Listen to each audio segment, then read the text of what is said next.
Firstly, Mr. President, thank you very much for your time and your attention. My name is James Kenneth Jeffries Jr. I am a product of Ohio, and I came from a lot of chaos. So I found it easy to fall in love with somebody who was broken. And her whole family knew it, and she was clinically diagnosed cluster B. And I married her. When it came time to having kids, the kids need one healthy parent. So it fell on me to become their primary caregiver.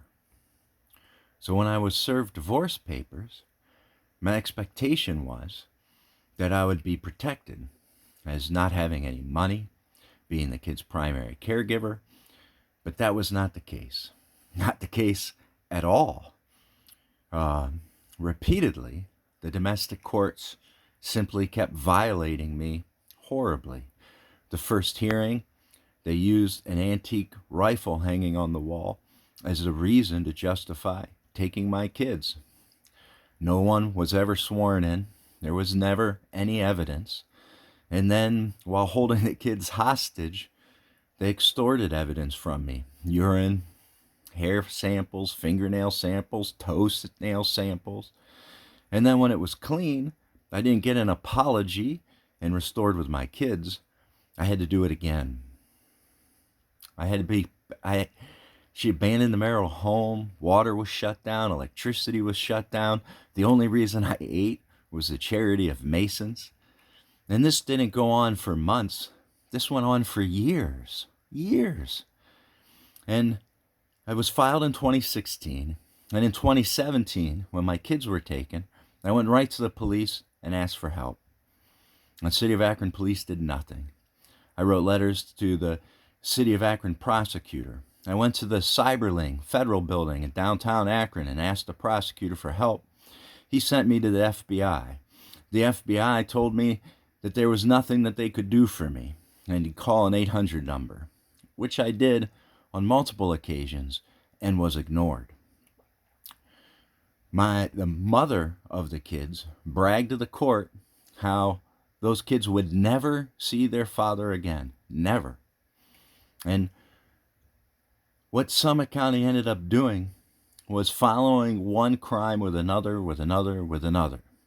The excuse that I got from cities is that prosecuting a county is not something they're allowed to do. I never got an answer from the state. I wrote Mike DeWine when he was prosecutor, Mike DeWine when he was governor, Robert Yost, who's the prosecutor of Ohio, both senators, Marcia Fudge, the mayor of the city of Akron, city council, the prosecutor of Summit County, Judge Kim Hoover, every police or public servant that I've interacted with since 2017, I've begged for help. They took my land with no mortgage. Summit County Sheriff stole my personal property. And I do not mean this went to the mother of my kids. I mean Summit County flat out stole it. See, I didn't have a mortgage, so I didn't have the protection of a bank's building of attorneys from the corruption of the county. Now, when the federal government gave money for COVID, every death in Ohio became that of COVID. When the federal agencies gave money, sorry, I'm nervous, Mr. President. It's been so long and it's been so painful. And when the feds gave money to lock up deadbeat dads, many counties in Ohio got in the business of manufacturing deadbeat dads. And it's a blatant debtors prison. Everybody in the state knows when you don't pay, you go to jail. They say it's because you're ignoring a judge's order. The court where no one was sworn in, where there's no need for evidence. It's not a court. It's an absolute witch hunt and a travesty. And I've been forced to live off a bicycle. Right now, I've stopped by and helped a friend who was nice enough to have me in. And but 3,163 days, I've been living off a bicycle and failing my kids. And the reason I say failing is because I asked my kids. They weren't allowed in the house, so we were in a sailboat in the backyard. And if this is too painful, kiddos, I'll end it today. I'll end it. But if great things given, great things are required. And they couldn't understand why it just wasn't 50-50. They couldn't understand why this was happening to them and their friends. And I said, if anybody's ever had a chance at breaking these 3 generations of just absolute criminal behavior from our public servants, it's probably me. And without hesitation, every one of those kids said, go to get him, Dad. And I haven't been able to see him on birthdays or call him or talk to him or hug him or walk him to school anymore. We had such joy walking to school. It inspired a father-daughter walk-to-school program at the school I was attending, and a father-child walk your kids to school program within the city.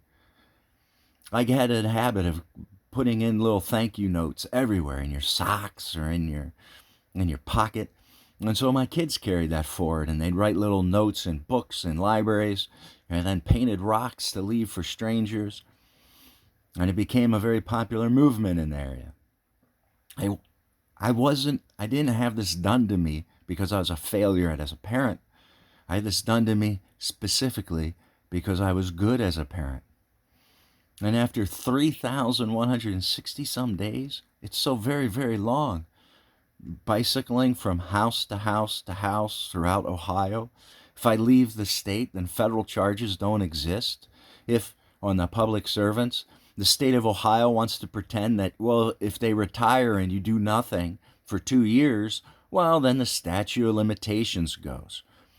So the real problem in the state of Ohio is there is only one law, and that is the sovereignty under a king, which not only removes the Constitution, sir, but it also takes us all the way back before the Magna Carta.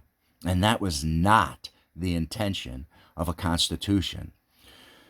No public servant should ever want that immunity, sir, because all through history, the tyranny of a sovereign king, their entire family tree dies.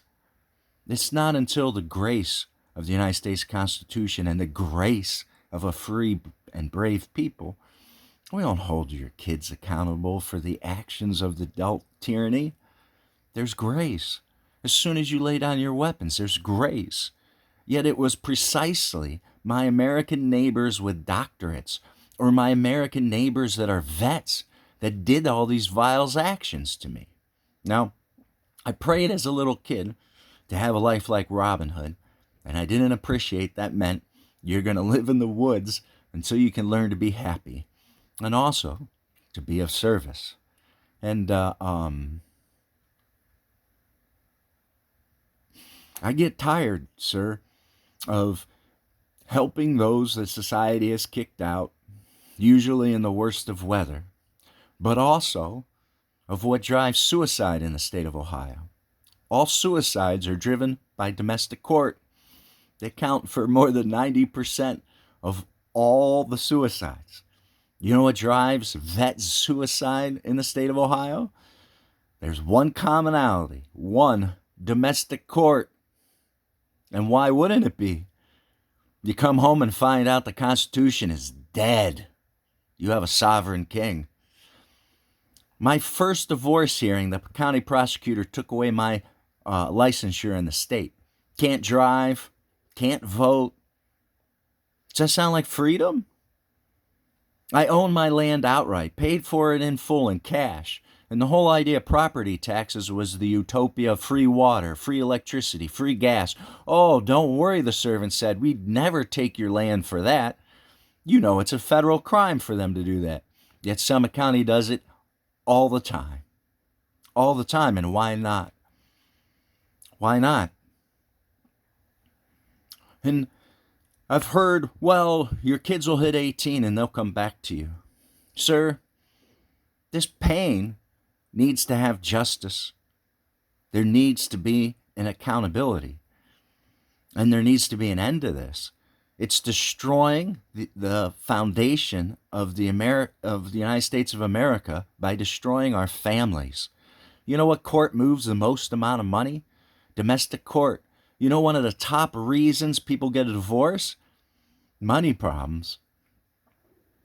Imagine that. Imagine calling a fire department and they show up with your house on fire and shake you down.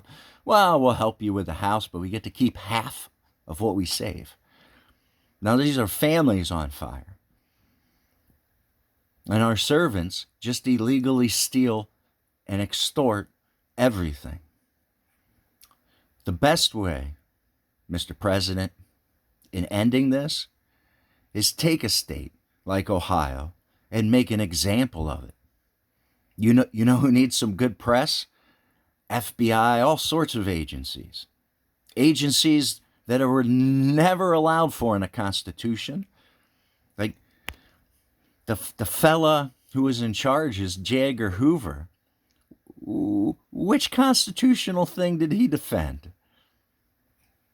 He extorted everybody. And their history has not been that great. Who's in charge of holding publicly elected servants to account? Well, if we're a healthy republic, Mr. President, that would be every prosecutor. So why would there ever be a need for FBI if the city prosecutor, county prosecutor, state prosecutor, any of them did their damn job, including the FBI, since domestic court judges are publicly elected? Now, the domestic court judge that I saw was so bad in what they call real court. That's why they cut her loose and let her feed on the families. And they let their attorneys do whatever they want. And then after the attorney takes a bunch of money from the family, they cut off a chunk for a tax-free donation back to the judge. And what's worse, the retirement programs of the judiciary in the state of Ohio are funded as a percentage of the monies taken from these families. And the little cherry on top of all this nonsense, besides dealing in slavery and debtors' prisons, is the largest criminal child abuser. The largest. And there's like 80-some cities within Summit County. And every one of those cities, by their own numbers, Mr. President, are the domestic courts. They place criminally abused kids in the hands of their abuser more than 90% of the time. And how could they not?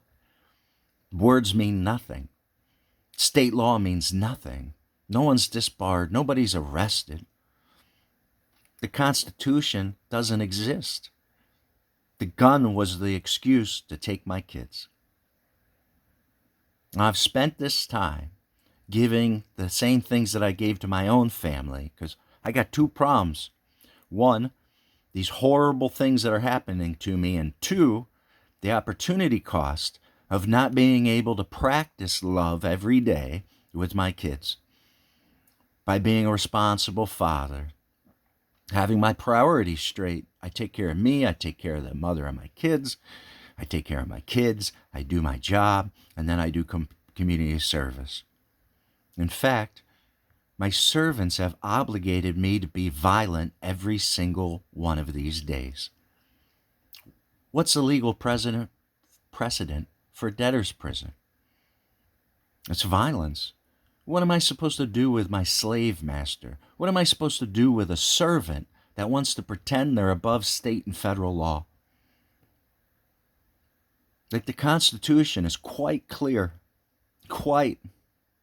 And the beauty of it is the Constitution solves almost every damn problem. You apply it in order. Your internal thoughts are yours. Your religion is yours. I should never pick a fight with you because we differ on religion. I should ask questions to try to better understand your viewpoint and understand your sovereign. You apply them in order. Hell, it solves slavery, which 3/5 of a man didn't have their first, second, fourth, fifth, sixth rights consistently violated.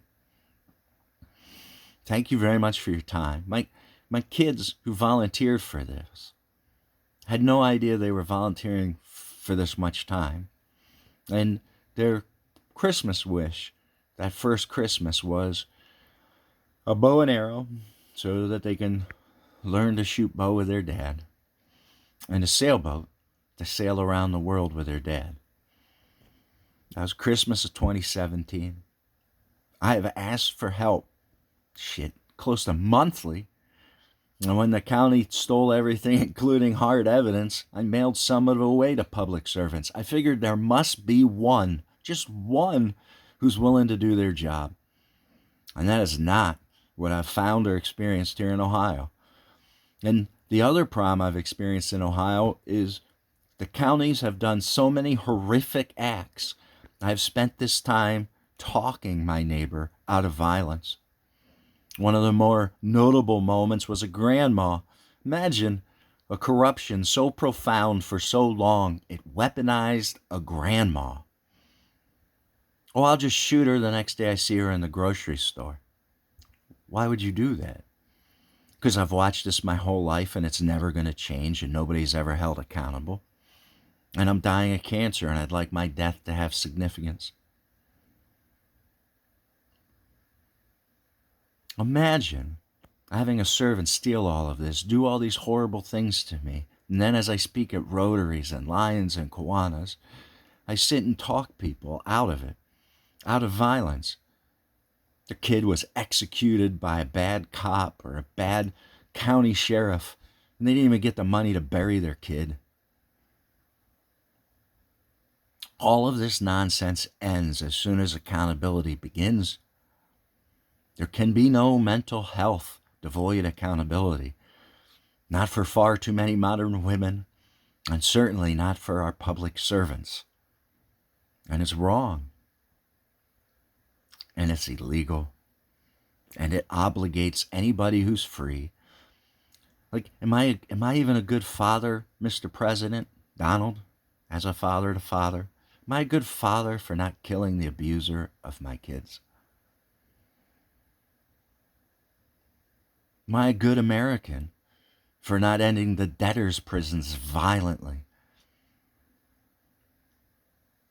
I can't vote. I can't travel. When you sent out a check to help during COVID, I had like $30 to my name. I was looking forward to that check coming in. As soon as it came in, Summit County took that. It's not legal. Happy to do it. Bring accountability. And how it happens in a state is the cities are encouraged by the state to tear apart the corruption of the county.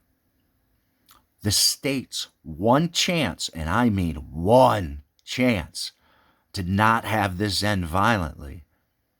That governor abandoned the Constitution during COVID. The entire time during COVID, he didn't stand for it once. As prosecutor, he knew the debtors' prisons were being run through domestic courts. He didn't care because it made him and all his friends a bunch of money. And I'm not threatening the violence. I'm the messenger. I am what's common. I am what's common of what the county has been doing to the Americans here in Ohio. So if the state, we hunt snakes at the head. If the state wants any grace, then they work their ass off to pressure the cities and to start holding the counties accountable. And that's where the feds could be of great help. Where's my kids, Mr. President? Where's my freedom? As an Eagle Scout, my pin was put on me by my hero, John Glenn.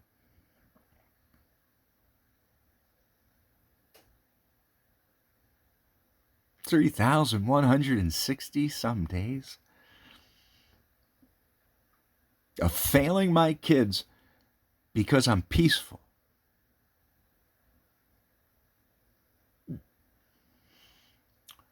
Return governance to Ohio and the presence of federal law, please. Thanks for your time.